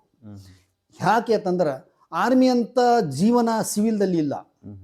ಫಸ್ಟ್ ಇಂಪ್ರೆಷನ್ ಅಂತಂದ್ರೆ ಏನೇ ಇದ್ದರೂ ಪ್ರತಿಯೊಂದು ಮನೆಯಲ್ಲಿ ಒಬ್ಬ ಮಗು ಆರ್ಮಿಯಲ್ಲಿ ಹೋಗಲಿಕ್ಕೆ ಬೇಕು. ಆ ಮನೆಯ ಒಂದು ಉದಾಹರಣೆ ಬೇರೆ, ಆ ಮನೆಯ ಡಿಸಿಪ್ಲಿನ್ ಬೇರೆ, ಆ ಮನೆಯ ನಡವಳಿಕೆ ಬೇರೆ, ಆ ಮನೆಯದು ಒಂದು ವಾತಾವರಣ ಬೇರೆ. ಅದಕ್ಕೆ ತಮ್ಮಲ್ಲಿ ಎಲ್ಲರಿಗೂ ನಾನು ಕ್ಷಮೆ ಕೇಳಿಕೊಳ್ಳು ಅಂದರೆ ಪ್ರತಿಯೊಬ್ಬ ಮನೆಯಲ್ಲಿ ಒಬ್ಬ ಮಗ ಆರ್ಮಿಯಲ್ಲಿ ಹೋಗ್ಬೇಕಂತ ನಾನು ತಮ್ಮಲ್ಲಿ ಕೇಳ್ಕೊಳ್ತೀನಿ ಸರ್. Okay sir. ಸೊ ಇವತ್ತಿನ ಎಪಿಸೋಡ್ ಯಾರ್ಯಾರು ನೋಡ್ತಿರ್ತಾರಲ್ಲ, ಸೊ ಅವ್ರ ಮನಸ್ಸಲ್ಲೂ ಕೂಡ ನಾನು ಆರ್ಮಿ ಆಗ್ಬೇಕನ್ನೋ ಒಂದು ಛಲ ಹುಟ್ಟತ್ತೆ ಅಂತೇಳಿ ಅನ್ಕೊಂಡಿದ್ದೀನಿ ಸರ್. ಓಕೆ, ಆಗ್ಬೇಕು ಸರ್. ಆರ್ಮಿಯಲ್ಲಿ ಹೋಗಬೇಕು ಮಕ್ಕಳು. ತಮ್ಮ ಮನೆಯ ಡಿಸಿಪ್ಲಿನು ಬರುವಂಥ ಯುಗದಲ್ಲಿ ನಾನು ಒಬ್ಬ ಆರ್ಮಿಯಲ್ಲಿ ಹೋದಾಗೆ ನನಗೆ ಗುರುತಿದ್ದಿದ್ದಿಲ್ಲ ನಾನು ಲೆಸ್ನೇಕ್ ಆಗ್ತೇನೆ ಅಂತ ಹೇಳಿ. ಆದರೆ ಕಷ್ಟ ಹೇಗೆ ಬರ್ತದಲ್ಲಿ ಅದಕ್ಕೆ ನಗಬೇಕು, ಅಳಬಾರದು. ಕಷ್ಟ ಹೆಂಗೆ ಬರ್ತದಂಗೆ ನಗಬೇಕು. ಆದರೆ ಕಷ್ಟ ಎಷ್ಟು ಇರ್ತದ್ರೆ ಅಷ್ಟು ಮುಂದೆ ಹೋಗ್ತಾ ಇದೆ ಮನುಷ್ಯ ಸರ್. ಸೊ ಎಲ್ಲೋ ಒಂದು ಕಡೆ ಮಾತು ಕೇಳಿದ್ದು ಸರ್ ನಾನು, ಬಂಗಾರ ಶುದ್ಧಿ ಆಗ್ಬೇಕಂದ್ರೆ ಅದು ಬೆಂಕಿಯಲ್ಲಿ ಕರಗಲೇಬೇಕಾಗತ್ತೆ. ಸೊ ಬೆಂಕಿಯಲ್ಲಿ ಹಾಕ್ಲಿಲ್ಲ ಅಂದ್ರೆ ಅದು ಶುದ್ಧಿನೇ ಆಗೋದಿಲ್ಲ ಸರ್. ಸೊ ಮನುಷ್ಯನೂ ಅಷ್ಟೇ, ಕಷ್ಟ ಅಂತೇಳಿ ಬಂದಾಕರ ಅವಾಗ ಮಾತ್ರ ಅವನು ಏನೋ ಬೆಳೆಯಕ್ಕೆ ಸಾಧ್ಯ, ಜೀವನದಲ್ಲಿ ಏನೋ ಒಂದು ಸಾಧನೆ ಮಾಡಕ್ಕೆ ಸಾಧ್ಯ. ಇಲ್ಲ ಅಂದ್ರೆ ಅವನು ಸಾಧನೆ ಮಾಡಕ್ ಆಗಲ್ಲ ಸರ್. ನಾನು ಸಿಯಾಚಿನ್ ಗ್ಲೇಷಿಯರ್ ಇದ್ದಾಗೆ ನಂದು 57 ಕಿಲೋ ವೇಟ್ ಇತ್ತು. ಆದ್ರೆ 3 ತಿಂಗಳ -60 ಒಳಗೆ ಕೆಳಗಿದ್ದಾಗೆ ನನಗೆ 38 ಕಿಲೋ ವೇಟ್ ಇತ್ತು. ನಮ್ಮ ಕಮಾಂಡಿಂಗ್ ಆಫೀಸರ್ ನನಗೆ 6 ತಿಂಗಳ ರಜೆ ಕಳಿಸಿಲ್ಲ. ನನ್ನ ಶರೀರದಲ್ಲಿ ಇದ್ದಂಥ ನರಗಳು ಎಲ್ಲವೂ ಕ್ಲೋಸ್ ಆಗಿದ್ದು. ನಮ್ಮ ಮನೆಯಲ್ಲಿ ನನ್ನ ನೋಡಿ ನಾನು 7 ತಿಂಗಳಾದ ನಂತರ ಸ್ನಾನ ಮಾಡೀನಿ ಸರ್. ಆದ್ರೆ ಅದು ನನ್ನ ಖುಷಿ ಜೀವನ. ಆದರೂ ಅಲ್ಲಿ ನಾನು ನೆನೆಸ್ತೀನಿ ಆ ಪೋಸ್ಟಿಗೆ ನಾನು ಇನ್ನೂ ಆದರೂ 6 ತಿಂಗಳಿಗೊಮ್ಮೆ ಆ ಪೋಸ್ಟದಲ್ಲಿ ಇರುವಂಥ ನನ್ನ ಸೈನಿಕರಿಗೆ ನಾನು ಮಾತಾಡ್ತೀನಿ ಸರ್. ಸೊ ಈ ಒಂದು ಇಂಟರ್ವ್ಯೂ ಇಲ್ಲಿಗೆ ಮುಗಿಸೋಣ. ಥ್ಯಾಂಕ್ ಯು, ಧನ್ಯವಾದಗಳು. Okay, thank you.